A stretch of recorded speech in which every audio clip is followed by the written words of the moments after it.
Nas terras ancestrais de Eldoria, onde picos de montanhas beijam céus de safira e florestas, sussurram segredos antigos.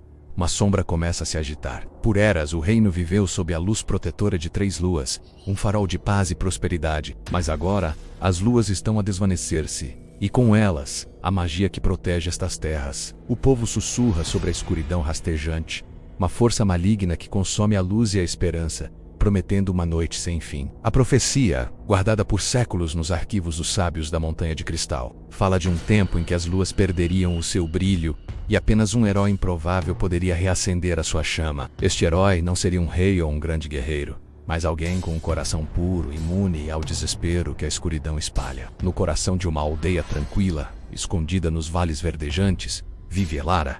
Ela não é uma guerreira, é uma guardiã de histórias, uma tecelã de contos que mantém viva a memória dos dias de luz. Certa noite, enquanto a última das 3 luas tremeluzia debilmente no céu, um brilho estranho emanou de um antigo amuleto de família que Elara usava. Era o coração de Lúmina, uma relíquia que, segundo as lendas, ecoava o bater das próprias luas. A pedra aqueceu e projetou um mapa etéreo no ar, revelando um caminho através de terras perigosas até o santuário adormecido. O único lugar onde o ritual para reacender as luas poderia ser realizado. Elara, embora apavorada, sentiu o peso do destino sobre seus ombros. Ela sabia que não podia ignorar o chamado, deixando para trás a única casa que conhecia. Ela iniciou a sua jornada. A sua primeira etapa lavua, através da Floresta dos Murmúrios. Um lugar onde as árvores eram antigas e os seus ramos retorcidos pareciam garras. Era aqui que os primeiros servos da escuridão rastejante, criaturas de sombra e medo chamadas espectros, vagueavam. Enquanto se escondia de uma patrulha de espectros, Elara tropeçou em Kyle, um ranger solitário das Terras Sombrias. Hal era um guerreiro endurecido, exilado do seu próprio povo por desafiar um líder corrupto. Inicialmente desconfiado, ele viu a determinação nos olhos de Elara e o brilho do coração de Lúmina. Percebendo que a ameaça era maior do que qualquer rivalidade antiga, ele ofereceu-se para guiar. A sua lâmina e o seu conhecimento das terras selvagens provando-se inestimáveis. Juntos, Elara e Kael viajaram para o leste, em direção às montanhas da Serpente de Pedra. Pelo caminho, a sua improvável aliança foi forjada no fogo do perigo. Eles enfrentaram feras corrompidas pela escuridão e escaparam de armadilhas deixadas pelos espectros. Em cada desafio, a coragem de Elara crescia. Ela aprendeu a ler os sinais da natureza com Kael e descobriu que as suas histórias não eram apenas contos, mas continham fragmentos de sabedoria antiga que os ajudavam na sua missão. Ao chegarem às encostas das montanhas, encontraram uma cidade anã em ruínas, sitiada pelas forças da escuridão. Lá, encontraram Brain, um mestre ferreiro anão, o último da sua linhagem, que protegia desesperadamente a forja ancestral. Brain era teimoso e orgulhoso, mas o seu espírito era tão forte quanto o aço que moldava. Vendo a bravura dos viajantes e o amuleto que Elara carregava, ele concordou em ajudá-los. Ele sabia que a escuridão rastejante era liderada por uma entidade conhecida como o Lorde das Sombras, um ser antigo que se alimentava do medo e da desesperança. Brain explicou que para entrar no santuário adormecido, eles precisariam de uma chave. Esta chave não era um objeto, mas sim a união de 3 elementos: a coragem de um coração humano, a força da terra e a sabedoria das estrelas. O coração de Lúmina representava a coragem. A força da terra, segundo Brain, só poderia ser concedida pela própria montanha.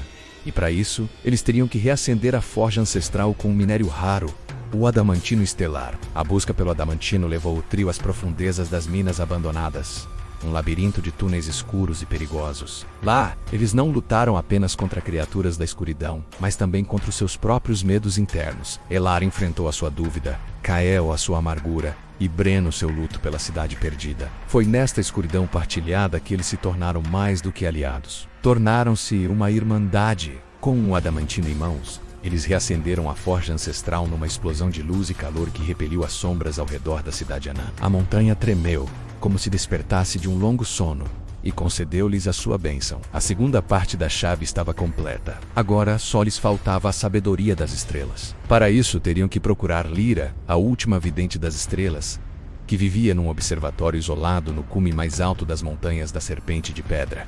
A subida foi a parte mais traiçoeira da jornada. O ar rarefeito e as tempestades de gelo testaram seus limites. O Lorde das Sombras, sentindo a sua aproximação, enviou os seus tenentes mais poderosos, os Cavaleiros do Vazio, para os deter. Uma batalha feroz desenrolou-se num desfiladeiro estreito. A lâmina de Kael cantava no ar, o martelo de Bren esmagava armaduras de sombra e Elara, usando o seu conhecimento de histórias, encontrou uma forma de usar o coração de Lumina para criar rajadas de luz que desorientavam os inimigos. Finalmente, chegaram ao observatório. Lyra, uma mulher idosa com olhos que pareciam conter a própria galáxia, já os esperava. Ela revelou que a escuridão rastejante não era apenas uma ausência de luz, mas uma entidade consciente que queria refazer o mundo à sua imagem de silêncio e vazio. Lyra usou seus poderes para canalizar a luz das constelações distantes para o coração de Lumina. O amuleto brilhou intensamente, agora completo. A chave para o santuário adormecido estava pronta. Com a sua bênção, o grupo desceu a montanha e atravessou as planícies cinzentas, uma terra desolada, onde a influência da escuridão era mais forte. O céu estava perpetuamente nublado, e o próprio ar parecia sugar a força e a esperança. Finalmente chegaram a uma ilha no centro de um lago de águas escuras e paradas, o local do santuário adormecido. Ao entrar, encontraram uma câmara vasta, com um altar no centro, sob 3 grandes cristais que correspondiam às 3 luas. Mas o Lorde das Sombras estava lá, à espera. Ele não era uma figura de armadura, mas uma forma mutável de pura escuridão, com uma voz que ecoava as maiores inseguranças de cada um. Ele ofereceu a Elara um mundo sem dor, a Kal-El a redenção e a Bren a restauração da sua cidade, tudo em troca da sua rendição. Mas a irmandade que eles forjaram era mais forte do que as suas mentiras. Kal-El e Bren lutaram contra as manifestações físicas da escuridão,